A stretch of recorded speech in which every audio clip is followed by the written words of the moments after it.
es un poco una incógnita, porque en el caso de España, la evaluación de políticas públicas que se empezó a desarrollar más o menos en los 90 tuvo un incremento muy importante justo antes de la crisis. Cuando llegó la crisis económica, se paró, pero se paró de manera radical, tanto en términos de número de evaluaciones que las administraciones públicas sacaban, como en términos de volumen de las evaluaciones, incluso casi podría decir, iba a decir ahora que no me mira nadie, del interés. Una vez que, ahora ya se está notando un repunte de la demanda de evaluación por parte de las administraciones públicas de diferente nivel. Pero también es cierto que en los últimos tiempos sí que se ve como una mirada muy específica o como un poco monotemática, vinculada, por ejemplo, a evaluaciones de impacto de un determinado tipo, cuando en realidad, en el momento actual, las políticas públicas, sobre todo porque están basadas en evidencias, te permiten un abanico muchísimo más amplio a la hora de trabajar en estas cuestiones, ¿no? Entonces yo creo que justamente la tendencia va a ser, o debería ser, incluso también me atrevería a decir,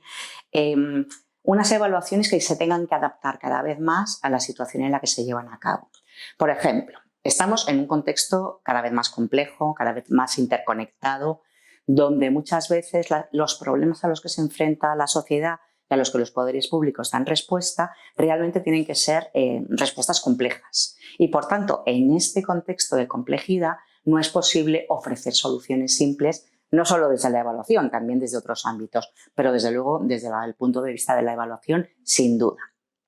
A esto además hay que añadir que en la actualidad empezamos a tener acceso a fuentes de información que hace unos años eran impensables. Desde las bases de datos enormes que la administración pública está poniendo a disposición de investigadores, evaluadores, etcétera, etcétera, como a aspectos como el Big Data, que está ahí, que todavía la evaluación está ahí tratando de pensar cómo utilizarlo, pero que sin duda va a tener un desarrollo enorme durante los próximos años. Pero al mismo tiempo eso tiene que convivir con evaluaciones donde a lo mejor si es una temática o es una intervención muy sensible socialmente, pues lo que tienes que hacer es utilizar enfoques y metodologías innovadoras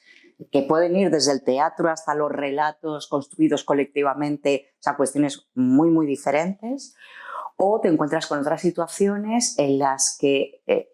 el contexto político es delicado y tan importante como llevar a cabo una evaluación rigurosa técnicamente es ser capaz de negociar y ser capaz de gestionar ese contexto de dificultad, ¿no? Con lo cual, es que es muy variable. Por eso digo que es muy complicado el decir, no, va a ir por aquí. Yo creo que hay una línea, sin duda, que es la que tiene que ver con evaluaciones de impacto basadas en estadística, en información econométrica, en técnicas de análisis de ese tipo y tal, que yo deseo que vayan complementadas con otro tipo de metodologías para entender no solo qué está pasando, sino también por qué está pasando. Y eso va a ser una línea de tendencia con toda claridad. Va a haber otras líneas de tendencia en la cooperación española, por ejemplo, que lleva un montón de años trabajando en los temas de evaluación y que es verdad que se están también modificando, pero que lo que sé es más quizá una evolución más que un cambio disruptivo, por decir así. Pero luego puede haber otros ámbitos vinculados a la innovación social donde la propia evaluación se convierte en una herramienta de innovación, ¿no? Entonces hay como diferentes carriles por los que se puede discurrir.